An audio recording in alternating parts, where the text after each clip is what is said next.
You, of course, helped Grambling get to the NCAA tournament the year before that, but when that season wrapped up, you decided to put your name in the portal. How did everything shake out as far as you finding your way to Purdue Fort Wayne? Just putting my trust in myself. A lot of schools have reached out, but the biggest thing was the basketball court. At the end of the day, I'm taking my steps in my shoes. Nobody could do it for me, so just me putting myself first in the best basketball position I could do. That's what I had to do for myself and my family. With that being said, Coach Hoffman, Coach Sims reached out to me, made things happen, and, told me how things would go, and that's how they're going. So, I thought this was going to be the best option. I decided. I was going to say, what was it about Coach Kaufman and the rest of the staff that made you buy in and feel like coming back home was the best fit for you to wrap up your college career? Just their energy, what they prove and what they done for other in-city guards.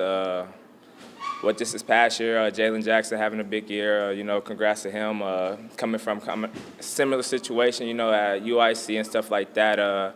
The Scott twin and whoever else came through this university. So it's definitely a foundation of guards that have, did what they needed to do and kept pushing. When you take a look at your basketball journey, of course, you were at Southside for a bit. You went to a couple of prep schools, then to Grambling.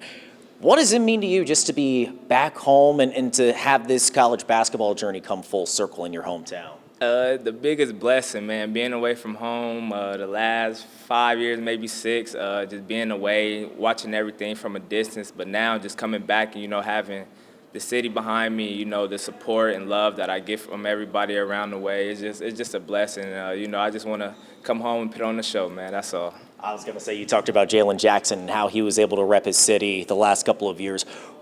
How much do you take that on your shoulders to be able to rep Fort Wayne across your chest this upcoming season? Big. I mean, just growing up from being around in the communities to playing in parks, from playing outside, to actually being at home to playing out of college, So I done made it many steps.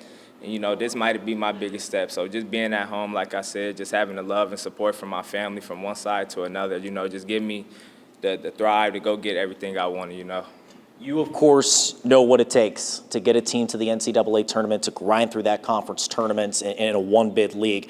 How do you hope to add that experience to a team that is trying to do that same thing? From standpoint for me, I think it's a mental thing, just actually visually seeing it happen and picturing it happen. So, like, everything else plays a part. It's not about how you start, but how you finish. So, the best teams are in the middle of March, beginning of April. That's where we got to get to. So day by day and step by step is where we got to get to. We got a long way to go before we even think about conference tournaments. But what would it mean for you just to put your imprint on that program, to take this program to where it hasn't been before and win a conference tournament and punch their ticket to the NCAA tournament? I mean, it would mean everything. I mean, just seeing the city and how they are with thriving people that wants to do right, and just me as myself and where I came from, it means everything to my people in the city of Fort Wayne, I believe. And that's the end goal, is to go back to the tournament. There's no other feeling like the NCAA tournament. I promise it's not. Yes, sir. Mikale, that's all I got, man. Anything else you want to add that I haven't asked already? Just keep watching out, man. Just keep supporting me and doing everything y'all can from the distance. Everything else can play a part. Thank you, man.